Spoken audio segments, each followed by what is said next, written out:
எதிர்பார்ப்பில் இருந்து இப்போ என்னன்னா, இப்போ நம்ம சொல்கிறோம் பாருங்க, இங்கே ஒரு மரம் வைங்க, கேப் இருக்குல்ல, இதில் வைங்கன்னு நம்ம சொல்கிறோம்னா, நீ யார், நீ வேலையை பார்த்துட்டு போடி, வேலை என்னமோ அதை பார்த்துட்டு போ, அப்படி பேசுறதுக்கு தான் இங்கே தயாராக இருக்கிறாங்க. அல்லது வெச்ச மரத்தை எடுக்கிறவங்க தான் இருக்கிறாங்க. ஒரு கவுன்சிலர் பொம்பளை பார்க்குறக்கு ஆள் வாட்ட சாட்டமாக நல்ல ஒரு பதவியில் இருந்து என்ன பிரயோஜனம்? ஒருத்தவங்க வீட்டு முன்னாடி வர வச்சிருக்கிறாங்க, மரம் வளர்ந்தா அவ கார் வரும்போது இடைஞ்சலாக இருக்கும்னு சொல்லி போட்டு கிள்ளி வீசுறான். அந்த வீடியோவெல்லாம் நீங்களாம் பார்க்குறீங்களான்னு தெரில. மரத்தை தயவு செஞ்சு காப்பாற்றுங்க. அரசு என்ன பண்ணி நாசம் பண்ணுதுங்கிறத விட தயவு செஞ்சு இலவசத்துக்கு பிச்சை எடுக்க போகாதீங்க. இப்போ இலவசம் அப்படியே வந்தாலுமே அந்த இலவசத்தில் ஒரு நியாயமாக வந்திருக்குதாங்கிறத மட்டும் இருந்தால் பாருங்கள்.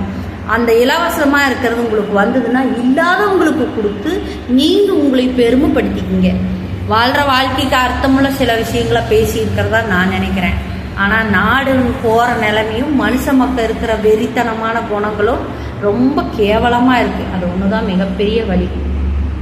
ஒன்று அழியாத ஒரு விஷயத்தை தெரிஞ்சு வச்சுக்கோங்க. என்னென்னா,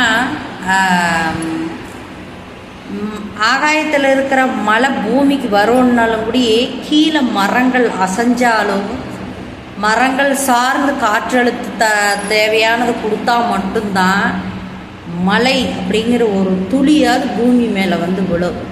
சரிங்களா? புத்தி உள்ளவன் தான் மனுஷனாக வாழ்கிற தகுதி இருந்தவன். அப்படி புத்தி இல்லாமல் போகும்போது இந்த உலகம் அழிஞ்சு வேணால் போகலாமே தவிர திரும்பி ரீப்ளேஸ் ஆகுமா அப்படின்னு சொல்லி கேட்டால் மிருகங்களை விட ரொம்ப கொடூரமான விஷயங்களாக மனிதன் மாறுவான். அது மட்டும் நிஜம்.